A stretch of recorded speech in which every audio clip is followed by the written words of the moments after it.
Does everything? Hey, what's good? So this is episode 2 of Girls in Anime, where I'm highlighting all the women that are in anime culture, whether it be cosplays, whether it be content, and what have you. Um, this person right here, Kate, she's amazing. She always is smiling. You always will catch her smiling. Cosplays are always on point. But go ahead and tell the people a little bit about yourself. Yeah, so I am a professional cosplayer. I have been doing it for about 2 years now, about the same amount of time that I've been in the anime community and content creation space for. In about that same like 3 year period of time, I've started my own party series called Yas Fest that centers Black femmes and queer cosplayers. So I've really just been taking up space and taking names. Yes, yes, definitely. Yeah. What would you say is like one of your best cosplays that you've ever done? It's no contest, Ivanka from One Piece. Yeah, That's the that one one. was pretty fire. I'm not even gonna lie. It was on point when you did that one. If you guys haven't seen it, you got to go to her Instagram page, check it out. It was pretty fire. I'm not even gonna lie. And Yes, I I'm a have huge One not Piece fan, exceeded so that to this day. yeah. Well, what are some of the challenges you've experienced while being in the scene? I feel like when it comes to cosplay, the biggest challenge is funds and affordability. I myself have always been resourceful when it comes to fashion in general. So I can make any cosplay happen for $60 or less. I've done it every single time. But it's a real challenge, it's a real feat, and it takes a lot of crafting on your own, sourcing materials from places you might not normally do it. And then in the anime space as a whole, I would just say like being marginalized. Like somebody always wants to challenge you on like your knowledge. I thought we were all here to have fun. I just like anime. Yeah, yeah, that's one thing I wish that we could kind of get rid of in the anime community. It's like when someone says that they like anime and you're like, they turn around and they're like, okay, then they start quizzing them on a whole bunch of different anime, and Right. it's like, come on, bro, like, it's gotten too big for that now. It's gotten way too big for that. Right. And you feel like you're on trial for it half the time. Like, No, literally, like I thought we were bonding. Like yeah. Yeah, exactly, exactly. What are some things you're looking to do in the future to kind of expand yourself in the anime community? Well, the party series I mentioned before, Yes Fest, is going to be its own convention. So that's what I'm really working on between this year and next year, making that happen.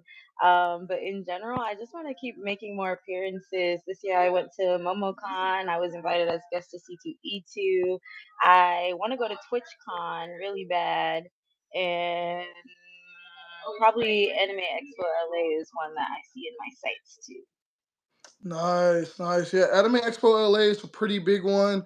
I do like that Mhm. they've been highlighting a lot more Black creators as of late at Anime Expo.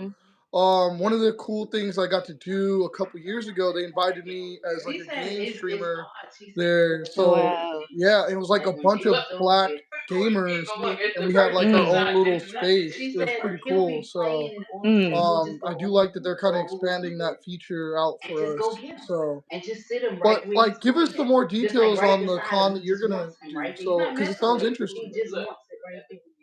Oh yeah, so basically, Yes Fest started as, like I said, a party series because that's kind of where I started having my place within the anime community. Like, I am the life of the party. I walk in a room, people know I'm there, even if it's only for 5 minutes. And I kind of like have been asked to host, to guest, to do these other things. But at the same time, the biggest problem that I've faced in like the con community, the cosplay community, like as feedback given back to me, is that there's a lot of misogyny and it's not always a safe space for femme presenting and women cosplayers and anime fans. So I kind of took it upon myself to kind of make that space more accessible, especially somewhere like New York, where like the queer population is so vast and diverse, and just giving them another niche place to celebrate play, playing dress up, enjoying fandoms is really what I've been striving to do.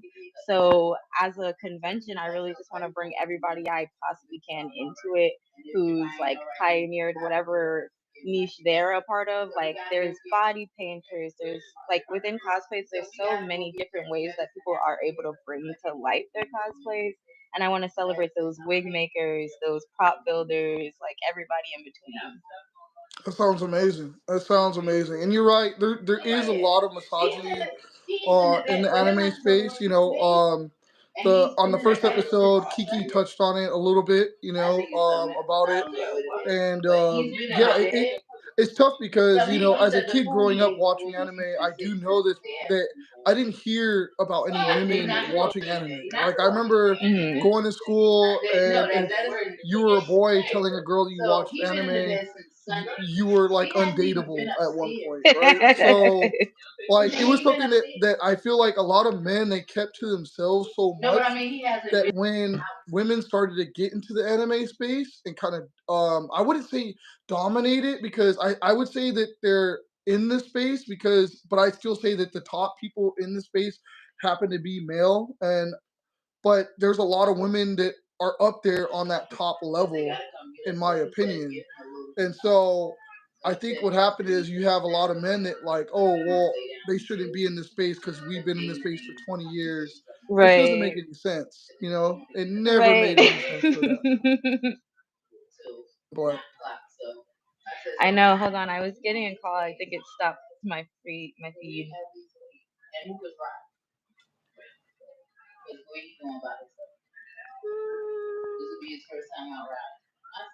Come back.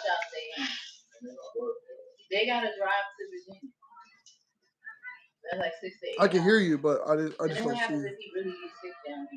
Okay. Back.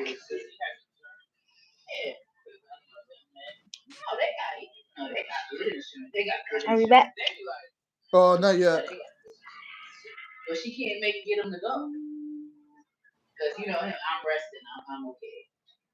Is your camera button? Does it show on? Yeah, it wasn't on, and then I flipped it back on. I can see myself again. I couldn't before.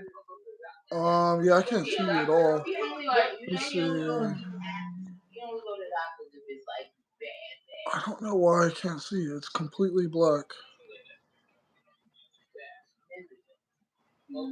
I wonder if you.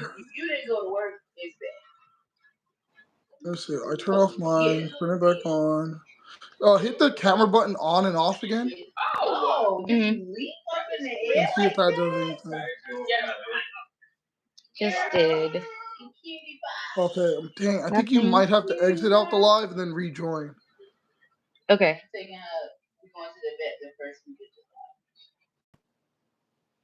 All right. We'll see if we can get her back in here. Uh,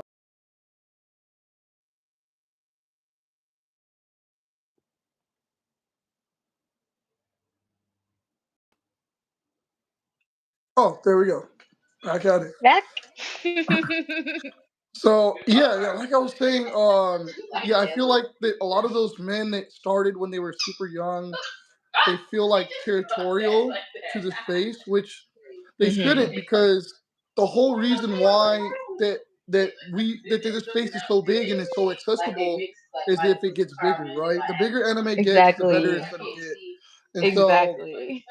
they just get territorial, but I feel like that's become a thing with any fan base.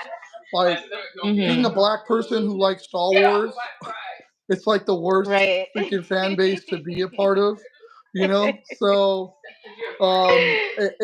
it's tough. I feel like every fan base has their tough parts, and it just sucks, right? So it's just one of those things that just happens. It, Right. Got to it's choose your battles at some point too. no, it's fact. So, well, I mean, what would you say right now is the top anime that you've been watching, like your top five? Ooh, top five that I've been watching is a question I cannot answer because I definitely have not been caught up on five animes this year. But in general, One Piece is always at my number one. Okay. And then I am almost caught up on Dandadan. I am like two episodes away from the end because the new season's coming out. So I'm like, let me catch up. But other than that, the most yeah, I'm excited for season two.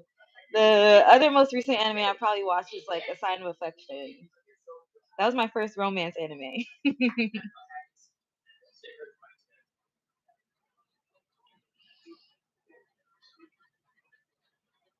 I am not caught up on One Piece. I'm about like 500 something in, so I'm like right before Dressrosa. Yeah, yeah.